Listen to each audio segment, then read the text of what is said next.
What's up, guys? It's JB Gaming, or JB, depending on what channel you're watching on, here, and today is the first episode of a new series in which I'll be looking to take the Miami Dolphins to Super Bowl glory.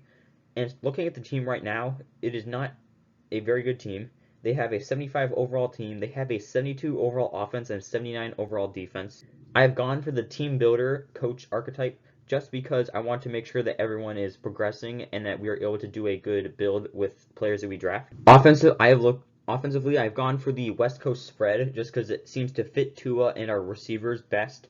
And defensively, I've gone for a 4-6 as we do have very good defensive linemen and linebackers. Looking at the team, the offensive line definitely needs a lot of work, but looking at the other positions, we could maybe get another good wide receiver.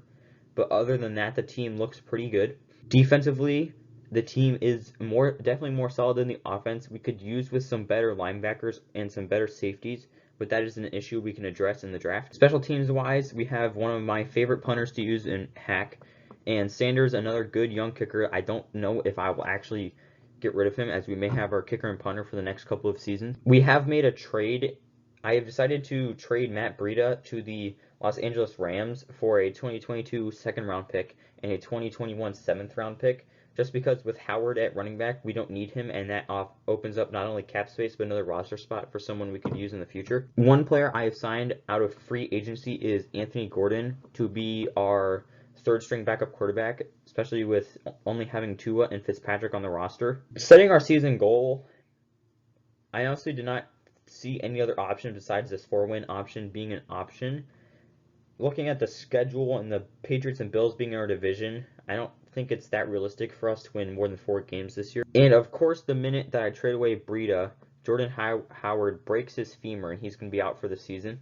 The week after that injury happened, we got even more bad news, as Kyle Van Noy is going to be out for the next 5 weeks, along with Laird, our backup running back, being out with a broken thumb for 3 weeks, along with our second corner, Xavier Howard, being out for 2 weeks with a pulled groin. This season, we did end up finishing the worst team in the league. However, we did get our 4 wins. The other teams in our division, the Bills and the Patriots, both made the playoffs. The Patriots going 10-6 and the Bills going 9-7. Since we finished last, we do have the first overall pick, and I have elected to trade that pick with the New York Jets, as we will be getting this year's pick for them of their 4th pick, next year's 10th overall pick, and 2020's 3rd round 74th pick. And I've gone and traded that Jets pick to the Cleveland Browns for a 2022 first round pick, a 2022 second round pick, and a 2021 third round pick. Finally, with the 19th overall pick, I've decided to draft Johnny Cobb, a right tackle out of Penn State.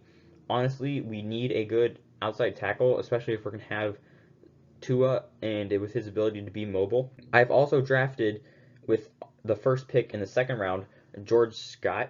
He is a 75 overall free safety and will most likely be starting right away. He is a good run support or zone guy, which fits our scheme. One player that I feel like won't be good now but will be good in the future is Matt Mills, a right guard we drafted with a 51st overall pick. He is a good pass protector, which is what we need. He definitely will be starting this season, and I feel like he has a good future. The next player we drafted was Sheldon Barker with the first overall pick in the 3rd round.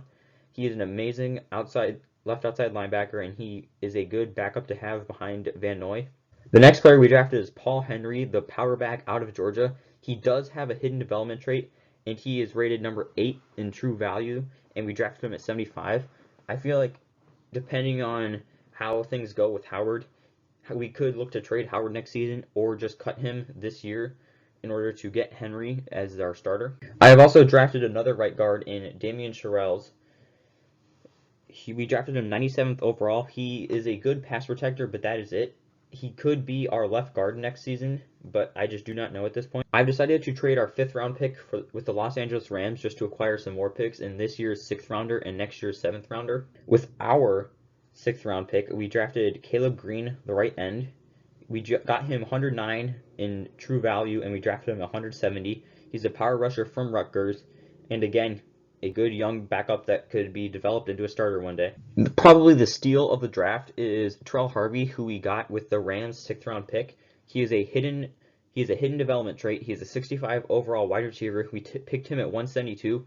He's a good slot guy, and I will probably look to train him up to be our slot guy heading into the future. With our final pick, I have drafted the running back Jose Harris, mainly just to be a third round back, as we don't really have that with Henry and Howard being more of power backs. I hope you all enjoyed this first episode. Make sure to stay tuned for the second episode of this series, and I'll see you all later.